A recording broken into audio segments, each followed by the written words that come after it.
And the first one within responsive web development is, well, actually I'm going to talk about media queries first, because that's the most important one and something we haven't really covered so far. I don't know if you have read the article that was on the preparation document. Do you guys know that one? Like on GitHub, for each week there is this preparation document. Have you seen that?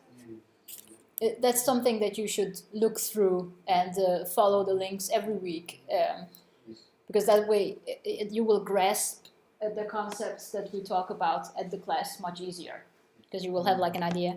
But in there is a link to this introduction to media queries. They explain how you use them and why you use them and stuff like that. But so a very simple example of what you would use them for is, for example, if you have like a main content and then a side on your website, or maybe we could call it an article.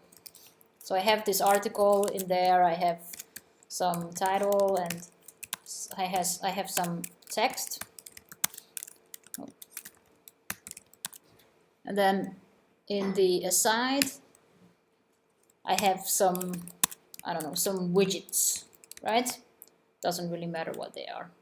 And then I'm gonna add the aside, a height of 300 pixels and a background of blue, just so we can see it.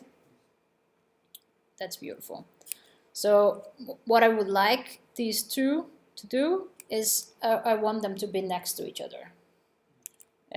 I'm just gonna wrap this into a main, so it's easier to target the parent, so I don't need to use the body to target the parent. Are you with me so far? Yes. So I have a main, and in there I have two children, an article and an aside, right? I want the article to fill, I don't know, 2/3 of the width, and the widgets to have 1/3 of the width, and I want them to be next to each other. How would you approach this? What would you do? Can you help me? Flex. Yeah, flex on what? On me. Yeah. So what do we write? Display flex. Yeah, display flex. Okay, that jumps over there right away. That's amazing.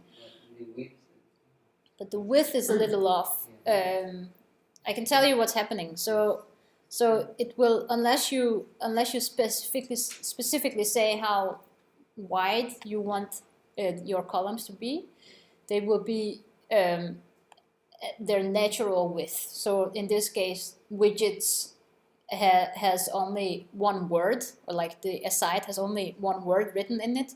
So if I had some more words, then it will grow.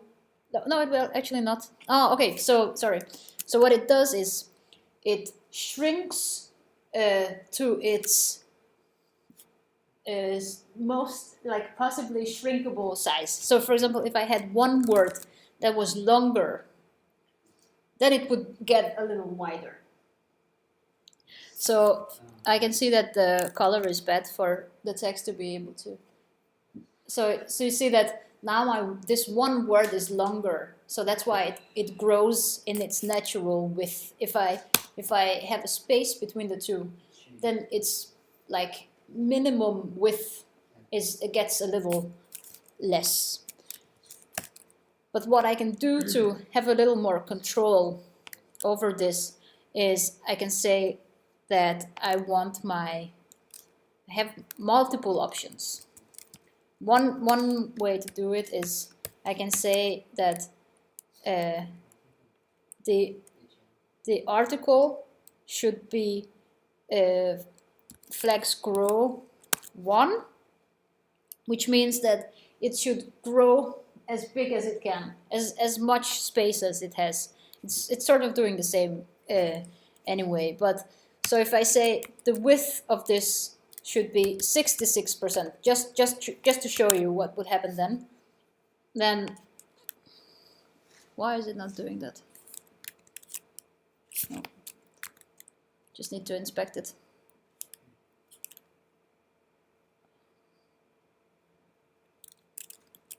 No.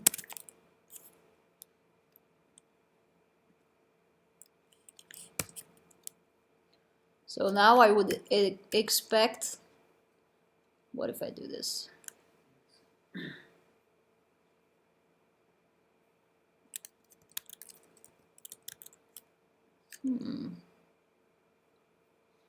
That's strange.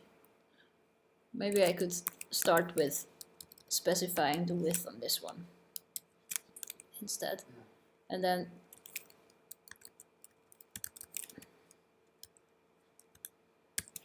because that's sort of what I want, right? But I shouldn't actually have to do that. Oh, okay, now I know why. Sorry. So this is the thing with Flexbox. It's really cool, but it can also mess you up a little bit if you don't completely understand what you're doing. So like me right now. So you can see that I want this to have a width of 66.66%. The reason why it's not doing it is because I didn't specify flex shrink 0.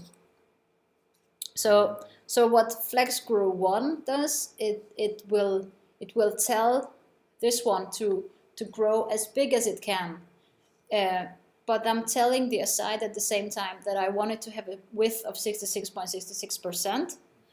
And I'm not completely sure if it's probably not because of the flex grow. I think it's because of that there is more text in here. So this area's natural width is bigger than the widgets.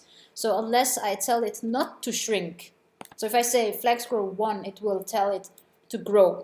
If I say flex shrink 0, that will mean it should not shrink. So if I say width 66.66 and shrink 0, then I say you have to have this width. You are not allowed to get smaller. Is that okay, clear? It's some Flexbox magic. Yeah. Some of it is kind of complicated. But anyway, now we have kind of reached our goal. I can just change this to be the width that we wanted it to have. So now this will always be 33%, and the other one will always be the rest of it, which is 66.66. So we've kind of reached our goal. And we didn't really write a lot, right? We basically what's layouting is 4 lines of code, right? And if we don't write this main display flex, what will happen? Then nothing else that we have written will make any sense. Well, the width will, but nothing that's related to Flexbox. So these are something called flex item properties, and they will not matter. They will be ignored unless the parent is a flex. Okay. Is a flex container. So media queries. What you use media queries for is to write CSS for a specific screen size. It can be your screen width, it can be your screen height, it can be your like the type of the screen. It can be for printers, it can be for or not printers, but for printed websites. So some stuff that you only want to appear or disappear when you are printing out your website. So for example, if you have like an article that you want to print out or a recipe, then if that recipe has a print style sheet, which will be added with a media query where the type is print, then those styles will only be applied when you are clicking, this Control P and print. Wow, that looks funky.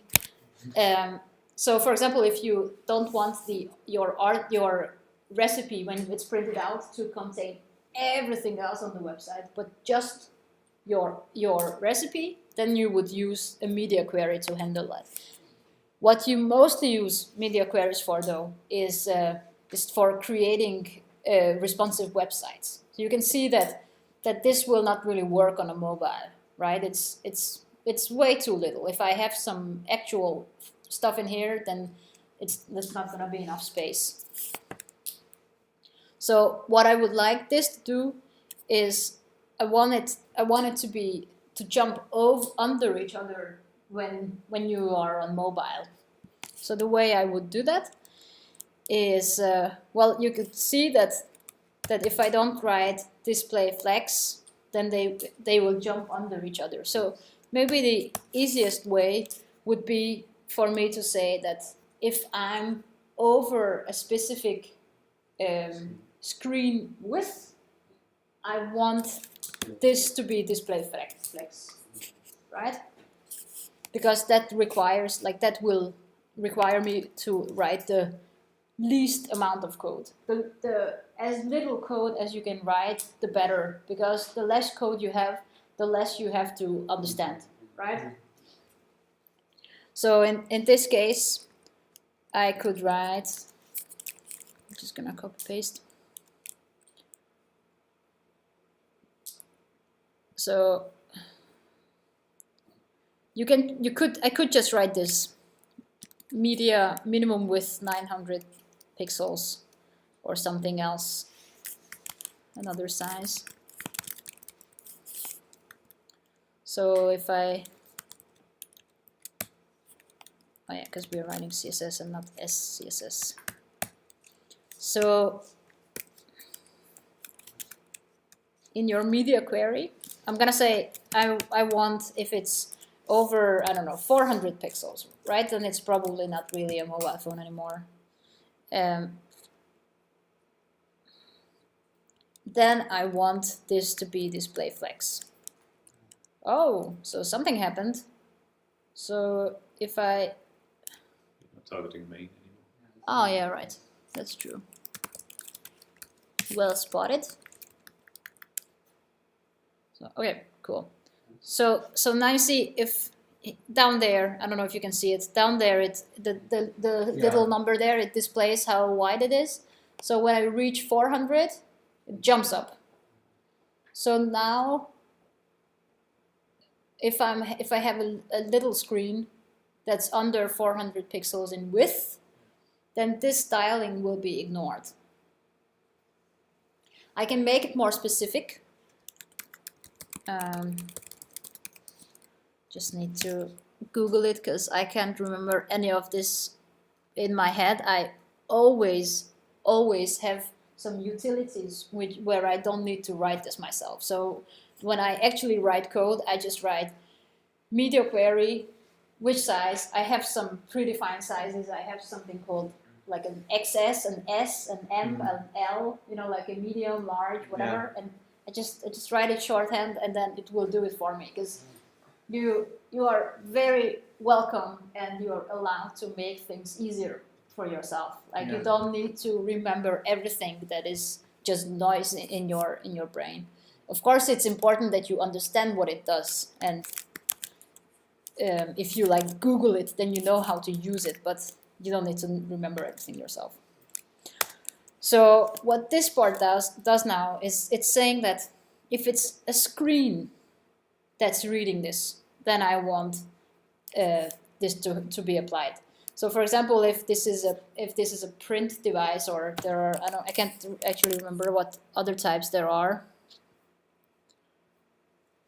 Okay, so there is all, which will target everything. There is print, which will only be used for printers, and then there is speech, which will be used for screen readers. Mm-hmm. So that's also nice that you can add or hide some information for specifically for screen readers. Yeah, and you can see that it's not only width, it's actually very many different things you can target. So I guess the one that's mostly used still is width, but I have used other stuff like height. and you don't need to use pixels. You can also use other. No, wait.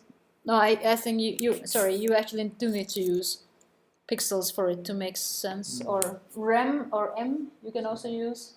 For media queries. Yeah, you can, right? You can use m's. So But that's something I will cover afterwards. So now we have gotten this to jump up there, right?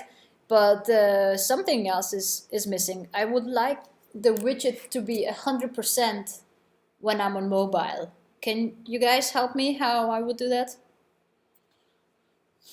Yeah, you just can add it inside the media. Yeah, in there?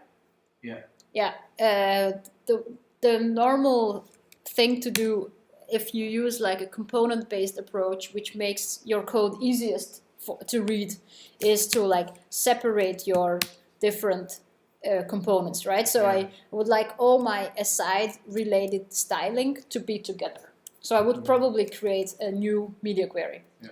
But then, okay, so what would I do? Media only. So I would write all that, Yeah. and then I would delete this. Yeah. And then what do I write? Aside white, like aside, aside, Mm-hmm.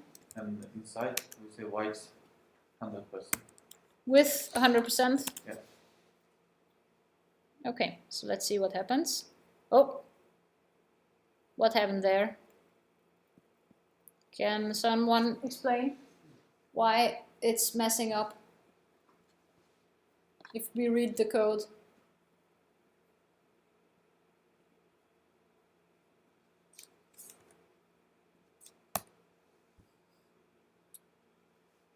Can you spot anything that isn't how it should be?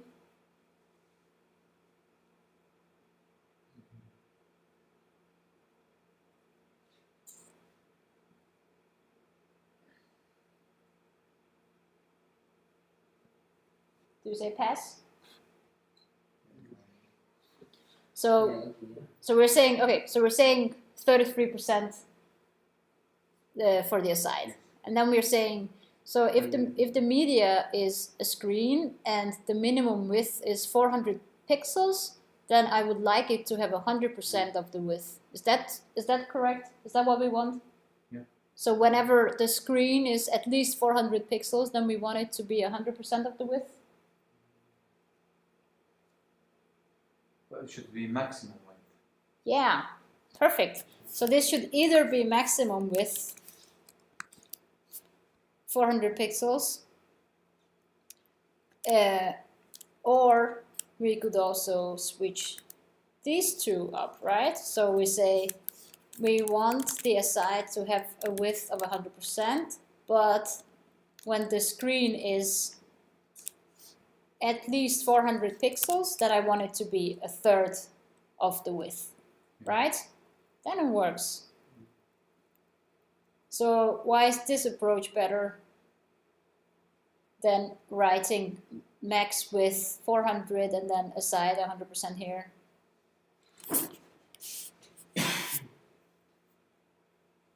Well, one reason is because it's less messy, right? The more media queries I have with exactly the same type and exactly the same width, the less confusion I will have. Also, if I use both maximum width and minimum width, then I would have to say that this max width is, it should not, that both of them, if it's both min and max, then they should not be exactly the same number. Then this should be one number less, because then we apply styling up till you are 399 and from you are 400. Yeah. If you have 400 both places, then it's the order that is going to decide which one is more important, and that can also lead to some unpredictable and unwanted styles. So the way you normally handle media queries is in modern web development. If you you don't normally use just CSS. You normally use something called CSS, which is written like SCSS. I'm not sure if SCSS, Introduction to SCSS. It's not strictly part of the curriculum, but it's a very, it gives you some really nice possibilities that purely CSS doesn't. So for example, you are able to create mixins for yourself and utilities basically. So you can save some different things within your code and then apply them without having to write them all, like a function in JavaScript or in other languages. But this is not something I'm gonna cover, especially because we have 10 minutes left. So yeah, that's pretty much media queries for you.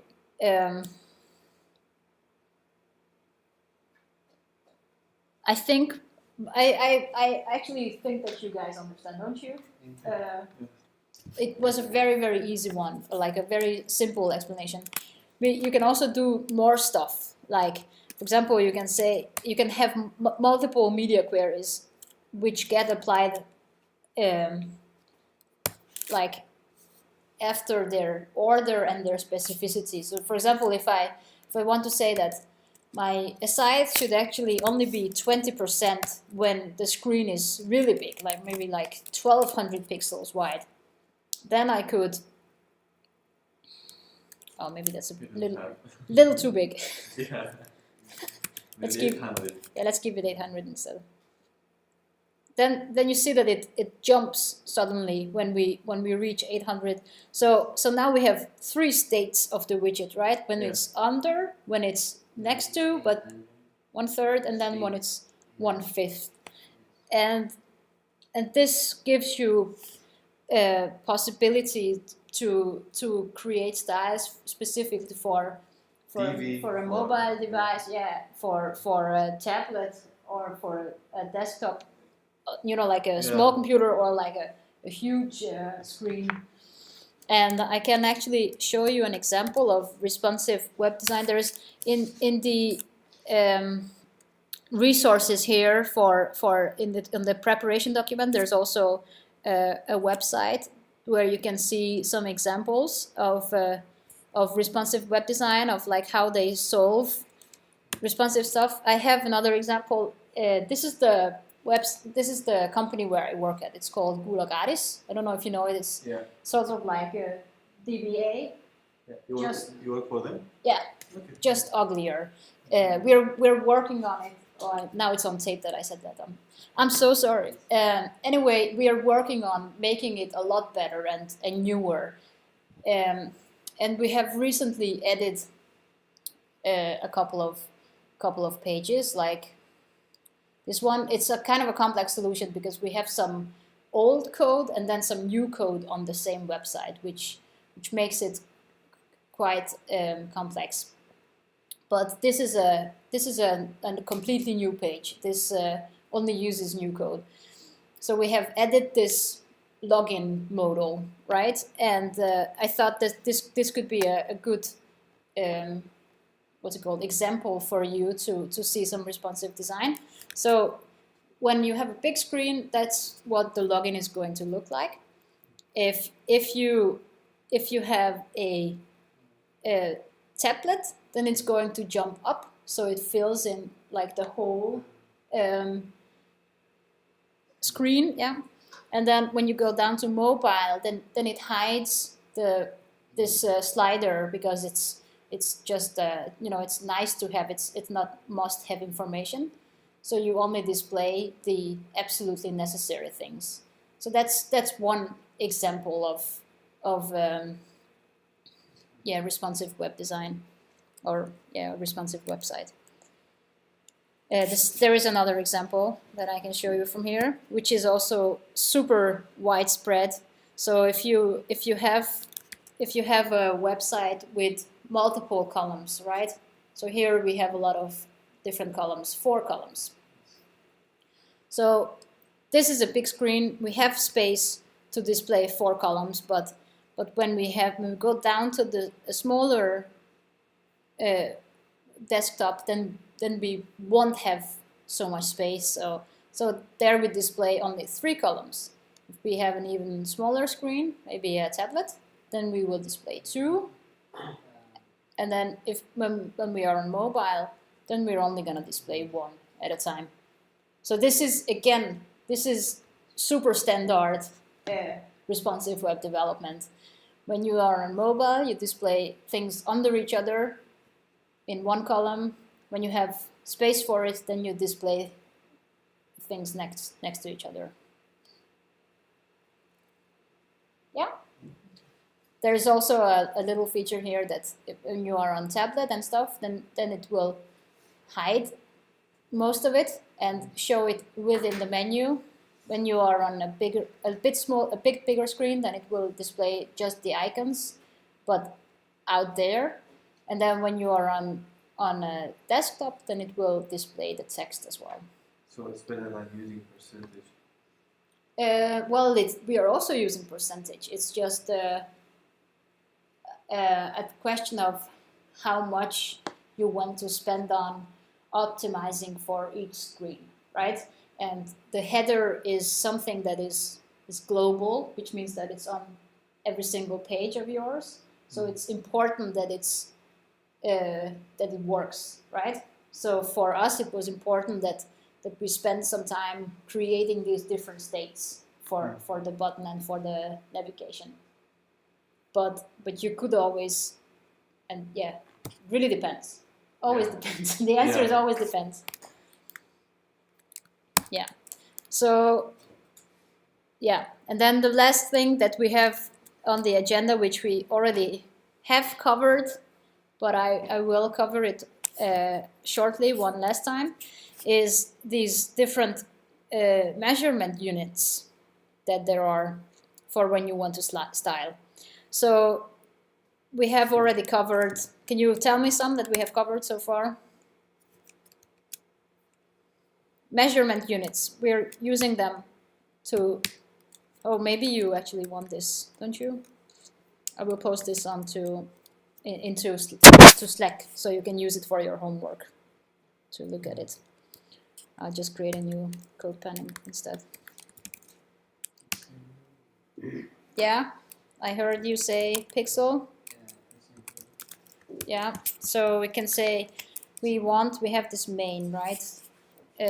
We have a heading here.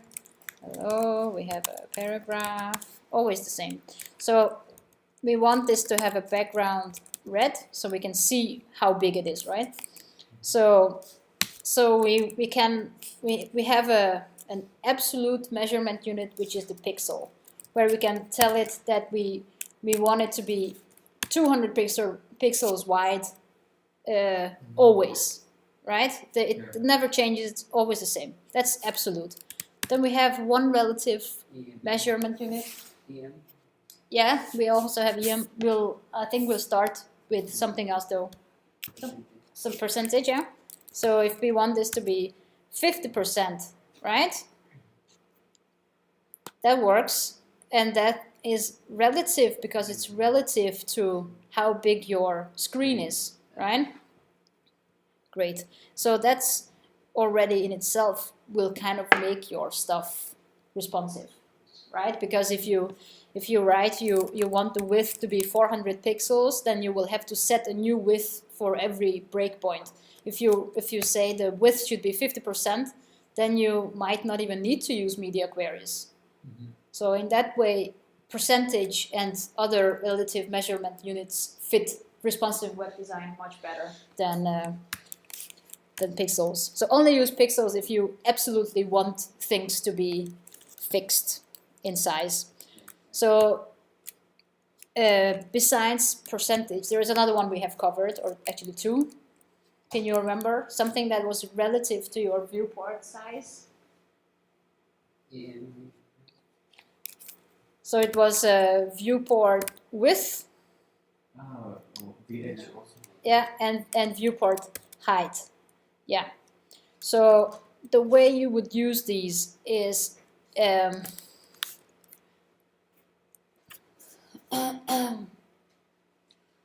so I guess if percentage is not a possibility for you because whatever you are trying to style, because what is the 50% relative to? Can you remember that?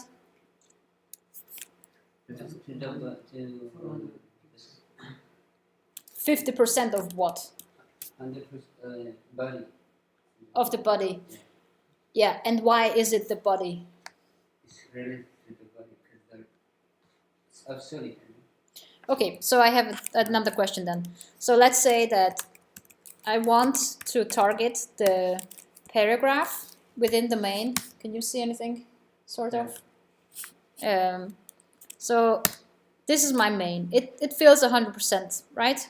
So if I say that I want my paragraph, so only the paragraph within the main to be 50% of the width.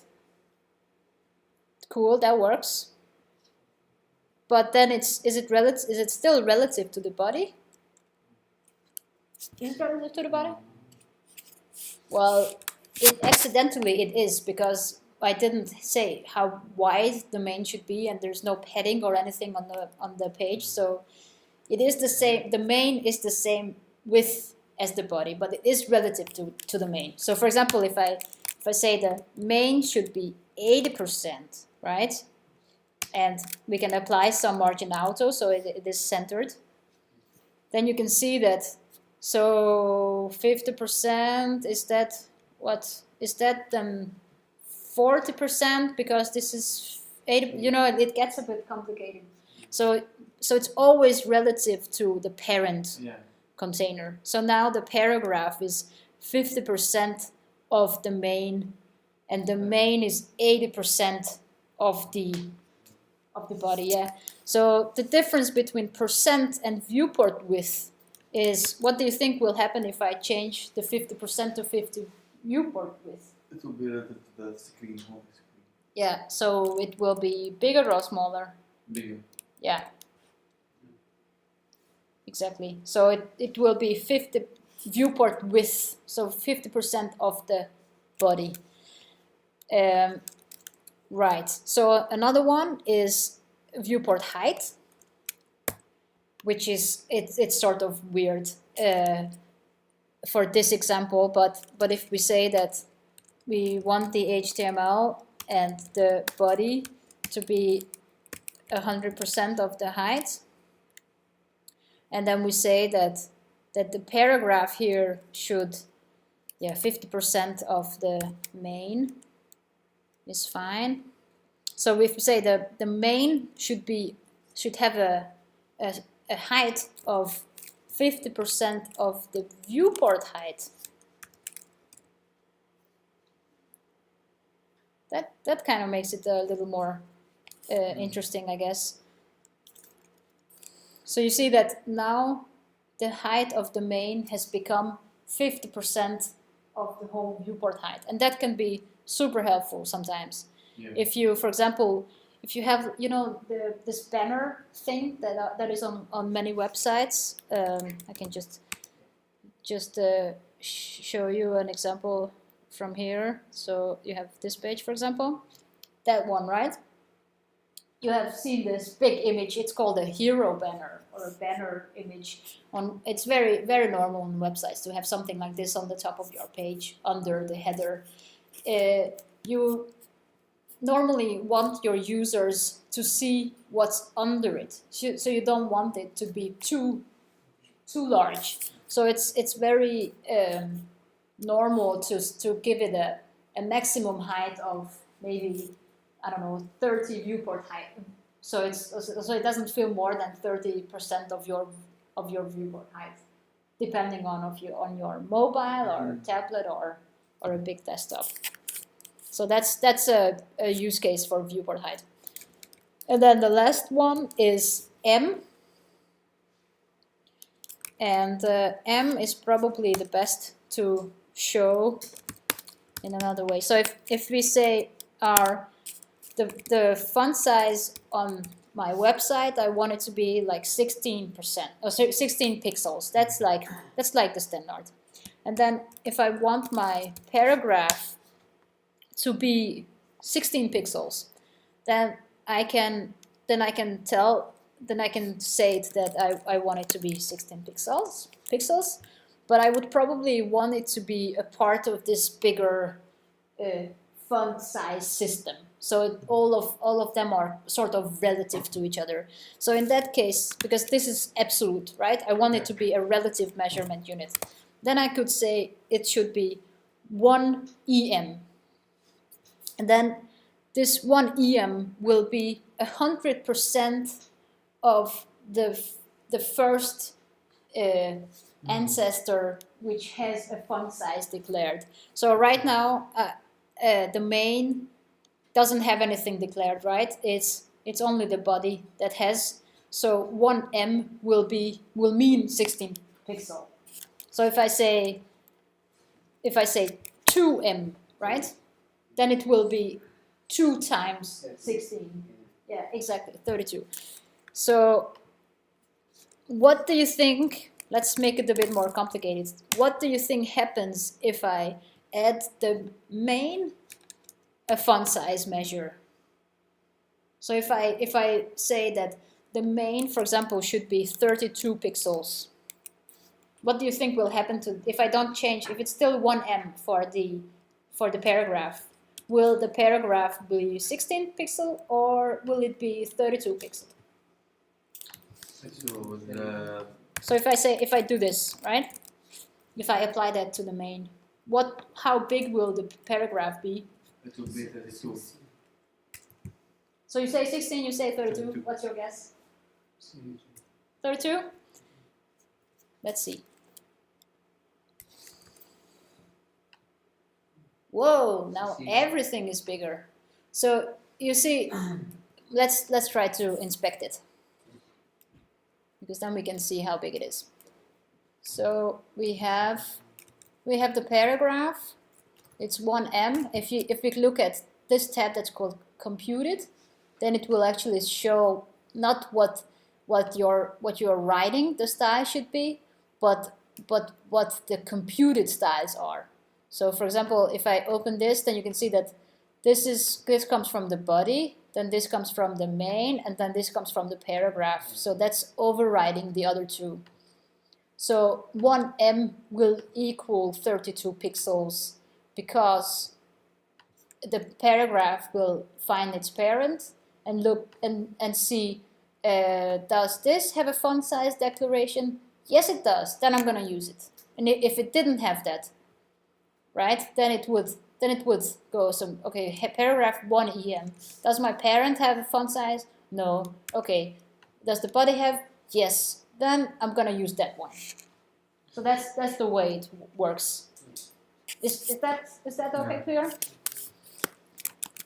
So that's M's. M's are relative to the parent's size. And then last one is the rem instead of M. And the rem will not have this weird inheritance thing. It will always take the font size that is declared in the body.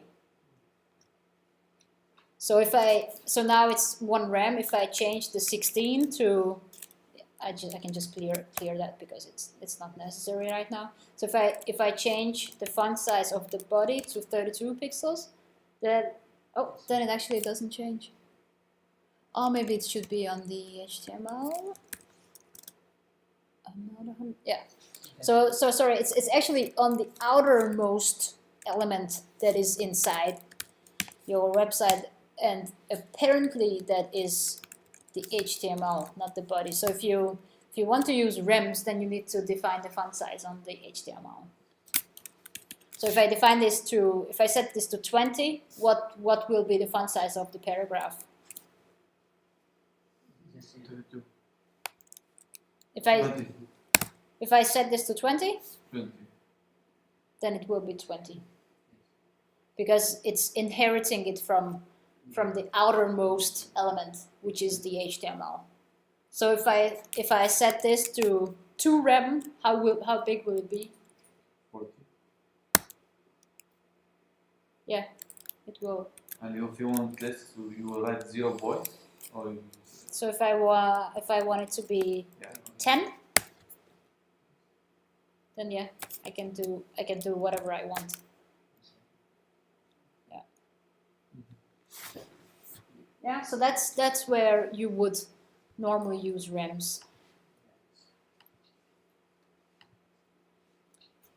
And this can actually also be mixed with a media query. So for example, if you want responsive font size, and this is the last thing I'm saying, I will let you go afterwards, don't worry. I can feel that there's more movement of the chairs. We've been covering a lot today, I know. Okay, so if I say that on mobile, right, I want the font size to be 16% or 16 pixels. So I just set this to 1 rem. And this is a really smart way, in my mind anyway. It's a very smart way to do. Oh, I just want to save. So now you see I say the HTML should have a font size. So everything, like this is the base font size. I want it to be 16%, or 16 pixel. But when I'm on a screen that's bigger than 400 pixels, then I want it to be 20% or 20 pixels instead.